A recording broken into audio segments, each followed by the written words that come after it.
Warning, warning, Meghan Markle fans, please switch off. Hi everyone, I hope we're all doing well. I've got a couple of videos coming out this week.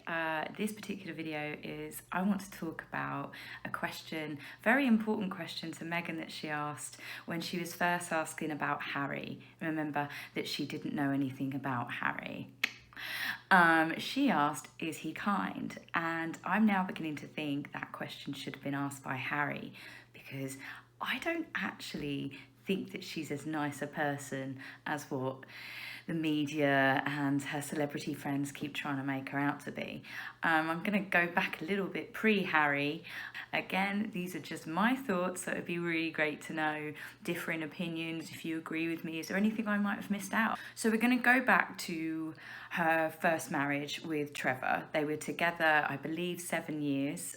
He got her the parts through his connection on Suits. So Meghan moved to Toronto and Trevor stayed behind, often visiting each other and Skyping a lot, according to reports. So season 1 of Suits became successful, and Trevor and Meghan got married in a Jamaican beach ceremony. Then when Suits then ran on to the second season, according to reports, she became very distant. She wasn't returning calls. She wasn't seeing her friends back in LA. Rumours had started swirling that she was having an affair with an ice hockey player. Obviously, all camps have denied this. So I think a few months after these rumours started swirling, Trevor gets up one day, opens up his post, and bang, there was his wedding rings that he'd given to Meghan.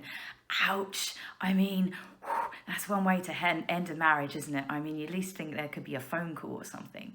So various reports have confirmed this is exactly how she did it. And then she cleared out her belongings. And 9 years with someone, I just find that incredibly cold and callous. He was apparently heartbroken.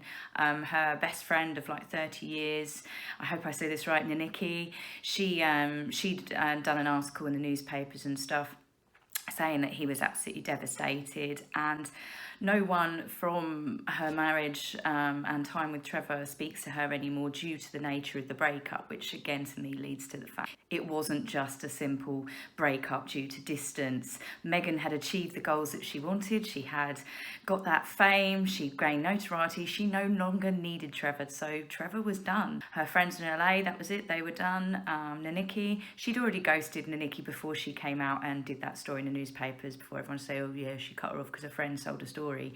Again, poor Meghan, everyone, you think the number of people this girl has cut off, it is immense. So after Meghan had a brief dabble in golf in between this breakup and her friendship with the ice hockey player, after the divorce was finalised, she then got together with a Canadian chef called Corey Vitello, who is famous for roasting chickens. I kid you not. Heard of that before? The roasting chickens engagement interview? Oh, is that a swipe at her ex, or is just her brain literally can only plagiarise with people? I really don't know at this point. There is so much that she just copies and nothing is original. Round about this time, Meghan had also been trying to tout to get a cooking show. She was doing everything she wanted to do, cookbooks. Again, sound familiar? This is what she wanted to do, so what better to do than to align yourself with a chef? So she got with said chef and they had a couple of years together. You can see in this picture, this is May 2016. They look incredibly in love, incredibly happy. Now, round about this time, she had already started seeing Harry. There was definitely a crossover. I don't care what anyone says. Everyone knows it. Everyone knows. I believe she'd met Harry before through Corey, funnily enough, bless him. He was apparently a chef at an Invictus Games party, and I believe Meghan was his +1. So that's probably when Meghan went, he's in the crosshairs, and then obviously she then started pursuing him, making friends with all the people that she could in the UK, coming over to stay, starting to visit the Soho branch, Piers Morgan, Lizzie Cundy. There was a girl from the Only Way is Chelsea. No, it's The Only Way is Essex. Oh, they're all the bloody same to me. Millie McIntosh, there we go. She'd made friends with all these people. Funny enough, they all had connections, didn't they? Even her friendship with Miss Shanunu, and it's all just a very murky puddle, like I've said before, big old spider's web of people interlinking. So anyway, once Meghan was sure that she definitely struck gold with Harry and the claws were in, bye bye Corey, see you later, done, another family, gone, done. She was with him for 2 years, you know, so all of the friends that knew her, the same with Trevor's family. Trevor's parents were apparently devastated over losing Meghan because she just ghosted all of them. She'd been treated like a daughter. 9 years, again with Corey, 2 years, bosh. It's not just them she ditches everyone, the life, the friends, the family. She is cold, very cold. Going on to Meghan's family, then you have Thomas Markle and Samantha Markle. I know some people are on the fence, they're like, oh, well, they sold stories about her. But either way, personally, I think the way she's treated her father is absolutely disgusting, absolutely heartbreaking. I think it's definitely damaged her reputation, but further cemented my opinion, and she's not a kind person or compassionate, but we're going to that on my next video. It's not just her father and her sister that she has markled, that she has ghosted though.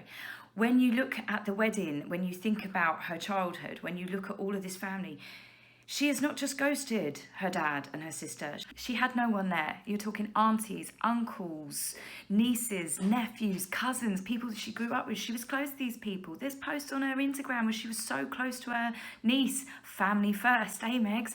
She literally cut them all off. Are you telling me every single member of her family, every single childhood friend, people that she went to school with, high school with, all of them have done wrong by her at some point? No, they just didn't suit where she's going in life. So she's cut them off. She has ghosted them. They mean nothing more to her. Connections done. Everything's achieved. So this is why I think Harry is on a ticking clock, really, because she, well, like Tatner said, she's up the top of that totem pole. So where's she going to go next? Now, fast forward the engagement, then you start having the rumours flying around of Meghan not being nice to staff, shouting at chefs over food, the Tiara Gate scandal, turning up to Princess Eugenie's wedding in maternity wear. Whether she announced it at the wedding or not, she still implied it to the world's media. Rather than everyone talking about Princess Eugenie's wedding, it's all Meghan's pregnancy, wasn't it? It's the same as the Australian tour. All about Meghan, all about that baby bump. There were arguments going on within the family. Apparently, there was one story that came out that Harry decided to bollock William and Catherine over their not welcoming Meghan as much. And Meghan sat there the entire time as Harry screamed and shouted at Catherine and William. I wouldn't sit there in the same room. I wouldn't be sitting there going, as it's all going on. What sort of person can sit there with that going on? I would have been mortified, but this is Meghan. Then you've got the staff leaving in droves. She lost the female security guard that she had in Australia. She quit straight after the tour. She lost her personal assistant, a girl called Melissa. Stories came out that she'd made her cry. She probably needed therapy. There was reports that she threw tear aids in Australia inside Admiral House. I know these are all rumours, but surely there can't be this much smoke without fire. Then she lost Amy Pickerel, who was her personal aide. She lost Samantha Cohen, that had been with the family for years and years and years, that was supposed to be helping Meghan with her transition. She quit. Yes, she was supposed to be leaving the family anyway, but I don't think she would have left as quick as she did. Harry lost Edward Lane Fox, Amy Pickerel's husband, funny enough. Loads of people. There was some of the security teams that did the baby shower, they quit. There was the nannies. I think they're on their third nanny. These are just people that we know about. Obviously, then you've probably got internal staffing as well. We're not going to hear about, the housekeeping staff and whatnot. But yeah, she just doesn't come across as a very particularly nice person. It's her friends talking, the celebrities talking on behalf of her.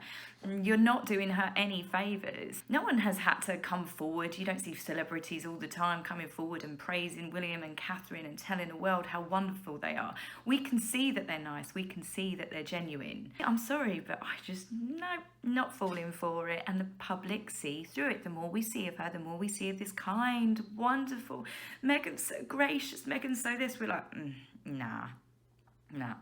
Saw straight through that. Don't believe it. No. Next. Everyone who's come forward from Meghan's past or anyone that's ever met her, I'm not reading great things. You hear that when she was with Corey and Trevor, she used to throw her weight around in restaurants. She would demand better seats. Don't you know who I am sort of attitude. So I can only imagine what she's like now with this royal title above her head. She sees nothing wrong with demanding better seats. Look at Wimbledon, that she can turn up to events she's not invited to. Serena is her friend, supposedly, and the coaches quite openly said we didn't want her coming because she could cause a distraction. Meghan didn't think about her friend once, did she? That, put Serena off her game slightly or put her in a different headspace. Meghan didn't think about that once. She also didn't think about having to rush off and feed Archie while she was there, did she? She's okay to disappear to New York for a few days, but hang around after her smart works and speak to the normal plebs. No, she must rush home.